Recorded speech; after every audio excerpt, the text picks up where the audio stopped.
સંસારનો સંગ એ જ બધા પાપનું મૂળ છે. પરમાત્માએ આપણને આ કર્મ યોનિમાં સંગ કરવા માટે નથી મોકલ્યો, પણ અસંગ ભાવે કર્મ કરીને આ જગત રૂપી રંગમંચ પર રમવા માટે મોકલ્યો છે.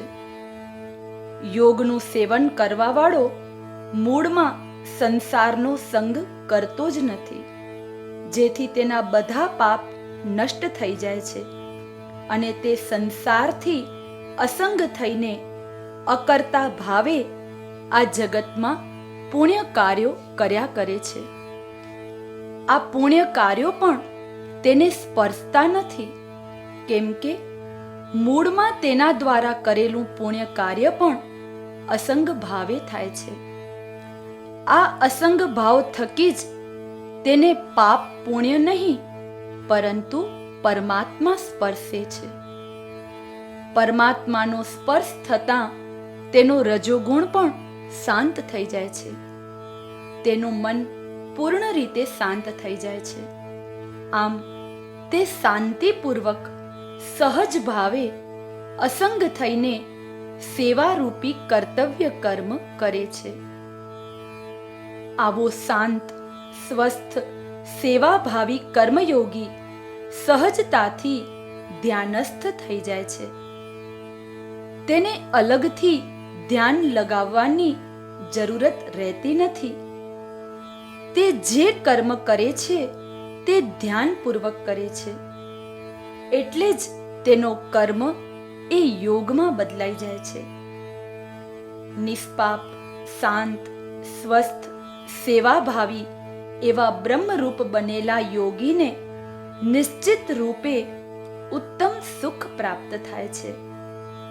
ભગવાન કહે છે કે આવો બ્રહ્મરૂપ બનેલો ઉત્તમ સુખને પ્રાપ્ત કરેલો યોગી બધામાં મને જુએ છે અને મને બધામાં જુએ છે. હું તેના માટે અદ્રશ્ય નથી તથા તે મારા માટે અદ્રશ્ય નથી. આવો ઉત્તમ સુખને પ્રાપ્ત થયેલો કર્મયોગી આસક્તિ રહિત થઈને અકર્તા ભાવથી કર્મ કરે છે. એટલે તેનો કર્મ અને કર્મના ફળ સાથે સંબંધ ન રહેવાથી તેને તેના કર્મમાં પરમાત્મા અનુભવમાં આવે છે.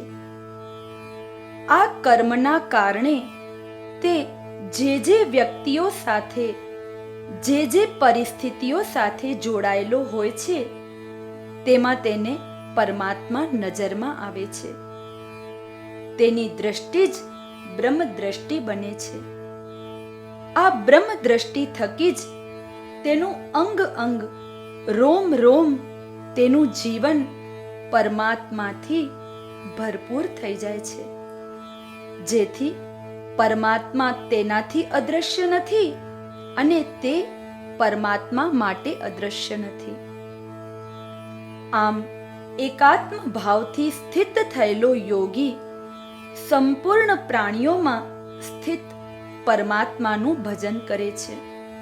અર્થાત સંપૂર્ણ પ્રાણીઓને પરમાત્મ સ્વરૂપ અનુભવીને તેની સેવા કરવાથી પરમાત્માનું ભજન સહજતાથી થઈ જાય છે. આમ આવો યોગી જગતમાં રહીને કર્મ કરતો હોવા છતાં નિત્ય નિરંતર પરમાત્મામાં જ સ્થિત છે. ભગવાન દ્વારા કહેલી આવી અલૌકિક વાત સાંભળીને અર્જુનને પ્રશ્ન થતાં તે ભગવાનને પૂછે છે કે હે મધુસૂદન, આપે જે સમતાપૂર્વકનો યોગ કયો તે મનની ચંચળતાને કારણે હું આ યોગની સ્થિર સ્થિતિ જોતો નથી. ખરેખર અર્જુનનો કરેલો આ પ્રશ્ન એ આપણા સૌનો પ્રશ્ન છે. જે પોતાની તરફ ખેંચે તેને કૃષ્ણ કહેવાય. માટે અર્જુન કહે છે કે હે કૃષ્ણ, સાધકને તેની સ્થિતિથી વિચલિત કરવા વાળા જિદ્દી અને બળવાન ચંચળ મનને આપ આપની તરફ ખેંચો. કેમ કે જેમ આકાશમાં રહેલી વાયુને રોકવું કઠિન છે, તેમ મારા ચંચળ મનને સંસારમાંથી પૂર્ણ રીતે હટાવીને પરમાત્મામાં સ્થિત કરવું મને અતિ કઠિન લાગે છે. અર્જુનના પ્રશ્નનો ઉત્તર આપતા ભગવાન શ્રી કૃષ્ણ કહે છે કે, હે મહાબાહો, તારી વાત સાચી છે કે આ મન ખૂબ જ ચંચળ છે તથા તેને વશમાં કરવું પણ બહુ જ કઠિન છે. પરંતુ ભગવાને અર્જુનને મહાબાહો કહ્યું છે, અર્થાત અર્જુન સુરવીર છે અને સુરવીર માટે કાંઈ જ કઠિન નથી. ભગવાન કહે છે કે અભ્યાસ અને વૈરાગ્ય દ્વારા મનને વશમાં કરી શકીએ છીએ. ખરી રીતે જોતા આપણે મૂળમાં પરમાત્માના અંશ આત્મા છીએ. અંશ ક્યારે પણ અંશીથી અલગ ન હોય. એટલે મૂળમાં આપણે પરમાત્માથી અલગ નથી. આત્મા એ સ્થૂળ અને સૂક્ષ્મ શરીરનો માલિક કહેવાય છે. જ્યારે આ આત્મા શરીર રૂપી ઘરમાં વાસ કરે છે, ત્યારે તે આ શરીર રૂપી ઘરનો માલિક કહેવાય છે. આ સ્થૂળ શરીરમાં સૂક્ષ્મ શરીર પણ છે. મન એ સૂક્ષ્મ શરીરનો એક ભાગ છે. આ આત્મા રૂપી માલિકનો મન એ દાસ કહેવાય છે. જ્યારે માલિક પોતાના માલિકપણાને ભૂલીને મનરૂપી દાસનો દાસ થઈ જાય છે, ત્યારે બધા દુઃખ શરૂ થાય છે. ખુદ આત્મારૂપી માલિકે એ અભ્યાસ કરવાની જરૂરત છે કે હું આ મનનો માલિક છું, દાસ નહીં. તેના માટે એક દ્રષ્ટાંત આપું છું. એક વખત જંગલમાં એક ભરવાડ ઘેટા બકરીઓ ચરાવવા ગયો હતો. જંગલમાં તેણે તાજું જન્મેલું સિંહનું બચ્ચું જોયું. સિંહ અને સિંહણ શિકારની શોધમાં ગયા હતા, તેથી બચ્ચું એકલું હતું. ભરવાડ આ સિંહના બચ્ચાને પોતાની સાથે લઈ આવ્યો અને ઘેટા બકરીઓના વાડામાં તેને રાખ્યો. દરરોજ ઘેટા બકરીઓ સાથે રહીને તે સિંહનું બચ્ચું પોતાનું સિંહપણું ભૂલી ગયું અને પોતાને ઘેટા બકરીઓનું બચ્ચું માનવા લાગ્યું. ધીરે ધીરે આ બચ્ચું મોટું થઈ ગયું, છતાંય સંગ દોષના કારણે પોતાનું સિંહપણું ભૂલી ગયું હતું. એક વખત ફરી આ ભરવાડ ઘેટા બકરીઓને ચરાવવા જંગલમાં લઈ ગયો. આ સિંહનું બચ્ચું પણ ઘેટા બકરીઓ સાથે ઘાસ ચરતું હતું. જંગલમાં ઝાડીમાં છુપાયેલા એક સિંહની નજર આ ઘેટા બકરીઓના ટોળાની વચ્ચે ઘાસ ચરતા સિંહના બચ્ચા પર પડી. તેને આશ્ચર્ય થયું. જંગલના સિંહે મોટેથી ગર્જના કરી એટલે ઘેટા બકરીઓના ટોળા સાથે પેલું સિંહનું બચ્ચું પણ ભાગવા લાગ્યું. સિંહે દોડીને ઘેટા બકરીઓના ટોળામાં રહેલ સિંહના બચ્ચાને જ પકડી લીધો. સિંહનું બચ્ચું ગભરાઈ ગયું. તેણે વિનંતી કરી કે હે વનરાજ, મને મારશો નહીં. સિંહ તેને એક તળાવ પાસે લઈ ગયો. સિંહના બચ્ચાને તળાવના પાણીમાં પોતાનું પ્રતિબિંબ જોવાનું કહ્યું.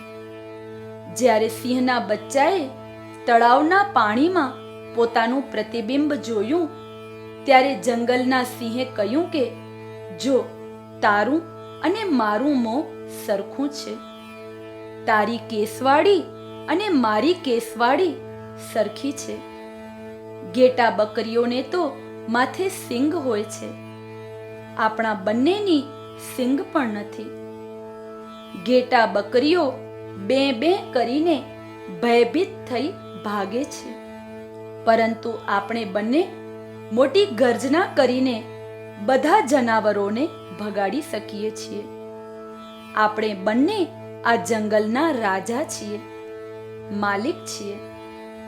જંગલના સિંહ પાસેથી આ બધી હકીકત સાંભળીને સિંહના બચ્ચાએ મોટેથી ગર્જના કરીને અનુભવ્યું કે હું પણ વનનો રાજા સિંહ છું. આ દ્રષ્ટાંત પરથી એ શીખ લેવાની છે કે આપણે મનના માલિક હોવા છતાં સંસારના સંગ દોષના કારણે મનના દાસ બની ગયા છીએ. સિંહના બચ્ચાની જેમ અભ્યાસ દ્વારા આપણા મૂળ આત્મ સ્વરૂપને ઓળખીએ. બે બે કરીને આપણા મૂળ કર્તવ્ય કર્મથી પલાયનપણું આપણને શોભે નહીં. માટે બે બે નહીં પણ એક આત્મ સ્વરૂપ થઈને ઇન્દ્રિયોના વિષયોમાંથી, સંસારના દુઃખોમાંથી વૈરાગ્ય પ્રાપ્ત કરીએ. વૈરાગ્ય એટલે કે અભ્યાસ દ્વારા સંસારમાંથી રાગને હટાવવું અને મૂળ આત્મ સ્વરૂપમાં સ્થિત થઈને પોતાના કર્તવ્યનું પાલન કરવું. આ રીતે અભ્યાસ દ્વારા વિષયોમાંથી રાગને હટાવીને આત્મ સ્વરૂપમાં સ્થિત થયેલ યોગીનો ન તો આ લોકમાં કે ન તો પરલોકમાં પણ વિનાશ થાય છે. ભગવાન કહે છે કે આવું કલ્યાણકારી કામ કરવા વાળા કોઈ પણ મનુષ્યની દુર્ગતિ નથી થતી. આમ નિરંતર અભ્યાસ કરવાના કારણે આવા યોગીની કદાચ અંત સમયમાં કોઈ કારણથી સાધના છૂટી ગઈ તો પણ તે કર્મથી પવિત્ર થયેલા શુદ્ધ શ્રીમાનોના ઘરમાં જન્મ ધારણ કરે છે. જેનું ધન શુદ્ધ કમાણીનું છે, જેનું આચરણ અને ભાવ શુદ્ધ છે, જેના આચરણમાં કર્તવ્ય પાલનનું મહત્વ છે, જેના અંતઃકરણમાં બીજાના હિતનો ભાવ છે, તથા જે પ્રાપ્ત સામગ્રી કે વ્યક્તિનો ભોગ બુદ્ધિથી ઉપયોગ કરતો નથી, તે શુદ્ધ શ્રીમાન કહેવાય છે. આવા શુદ્ધ શ્રીમાનના ઘરમાં અંત સમયે કોઈ કારણે યોગથી ભ્રષ્ટ થયેલા યોગીને પવિત્ર વાતાવરણ મળે છે, જેથી તેની પૂર્વની અધૂરી રહેલી યોગ યાત્રાને બળ મળે છે. અંતમાં યોગથી ભ્રષ્ટ થવાને લીધે તેના અંતઃકરણમાં સૂક્ષ્મ રીતે ભોગ બુદ્ધિ રહેલી હોય છે, પરંતુ પૂર્વમાં કરેલ સાધનાના બળે આવા પવિત્ર વાતાવરણમાં તે સહજતાથી પરમાત્મા તરફ ખેંચાય છે અને તેની યાત્રા આગળ વધે છે. પરમાત્મા સાથે યોગ સાધવા માટે ઉત્સુક સાધકને યોગી કહેવાય છે. જે વ્યક્તિ શ્રદ્ધાપૂર્વક પરમાત્મામાં તલ્લીન થઈને મનથી પરમાત્માનું ભજન કરે છે, તે ભગવાનના મતમાં સર્વશ્રેષ્ઠ યોગી છે.